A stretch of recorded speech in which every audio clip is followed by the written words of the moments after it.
Toyota Insider of the Memphis Tiger Network. I'm Jeff Private alongside Darren Schoenwright. Coach, it's been a while since we caught up with you back in the spring. So you've gone through the summer, you've gone through recruiting, you've wrapped up fall practice and all the veteran rookie games, Garibaldi series, blue-gray games, all of that type of stuff. So here we are in the fall. Now the next thing we'll be looking toward is opening day. Opening day, less than 100 days away. I mean, you see some countdowns going on around, but you know, a lot's happened, Jeff, since we talked last. You know, we evaluate the way the year went, and knowing going into that year with with how many freshmen we're going to throw. What I saw this fall was those freshmen all improved. Mm-hmm. They had better falls. They're closer to being what we thought they could be, and that's encouraging.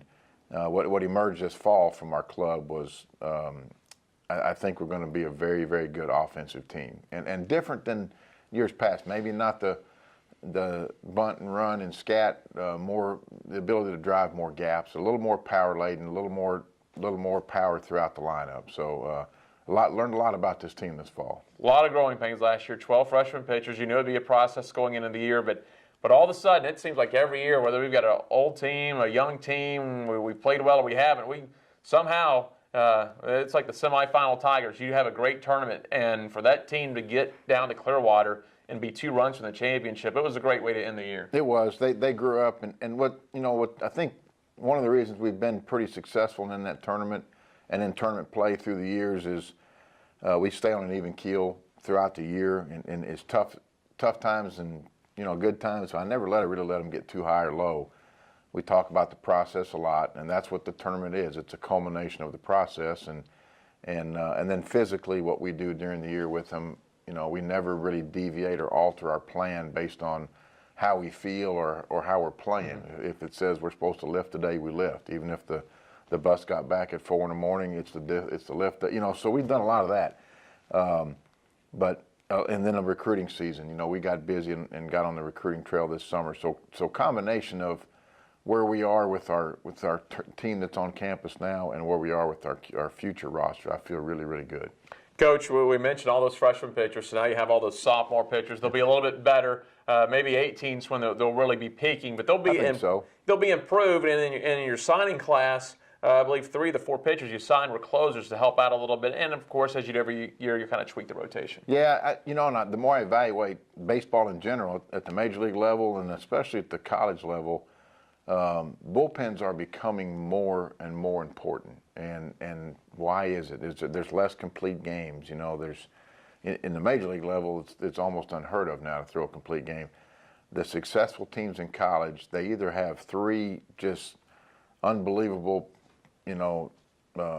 tremendous college pitchers in their rotation, or they're gonna be able to get stronger later in the game.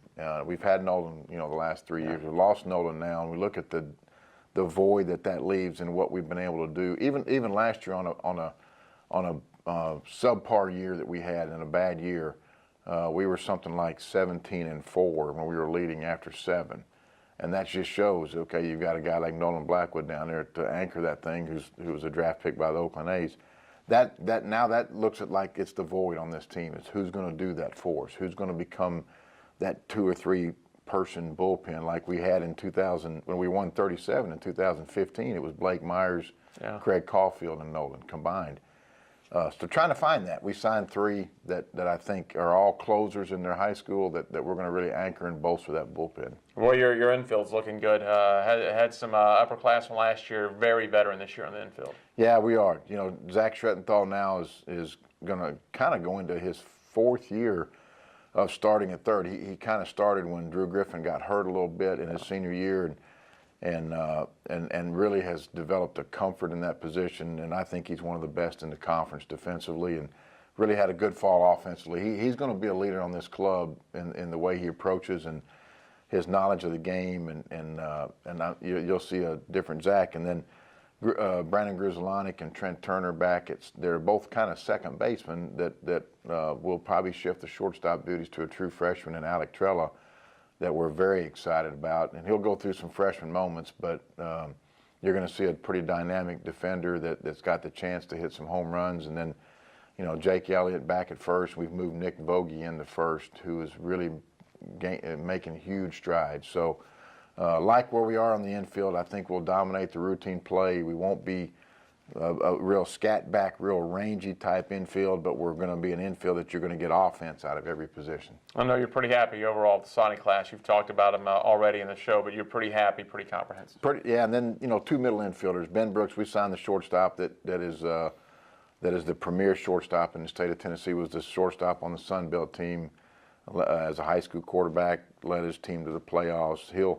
He'll go in and find an infield spot somewhere, you know, in the future. Then Zach Metatol out of Chicago, kind of a tough, hard-nosed second base type guy.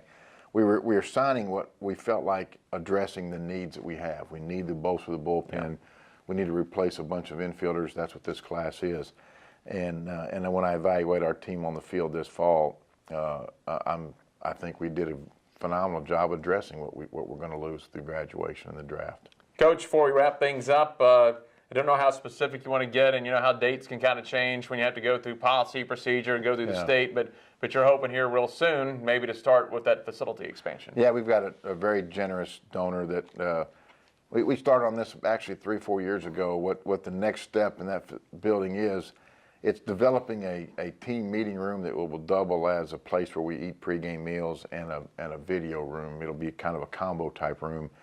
And then 3 offices onto that. So myself and my 2 full-time staffers will move out of the ALB and be over where our guys are full-time, and set to break ground in the next 3 to 4 weeks to a month, and you know, build through the spring.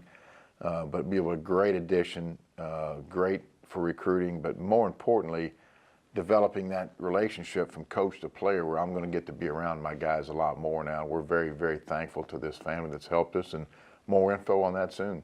And talking about info, you don't have any information yet on your spring banquet. I know they're always fun. You always have a great speaker, so pay attention to the website once you get everything kind of in concrete. Yes, we're working on that right now, and you know, with this construction, I wanted to get this construction date started first, but this is going to be an exciting year. You know, opening up at home against Tennessee. We haven't had Tennessee in a 3-game series since the mid-'90s, and that'll be huge. And they're coming off a year where they've kind of fought at the very end like we did. Got hurt in the draft a little bit, but it'll be a very, very competitive series. We're anxious to get them at home. Sounds good. Coach, as always, we appreciate it. Thanks, Jeff. Said Coach Darren Schoenreich. I'm Jeff Brightwell for the Wolfchase Toyota Insider on the Memphis Tiger Network.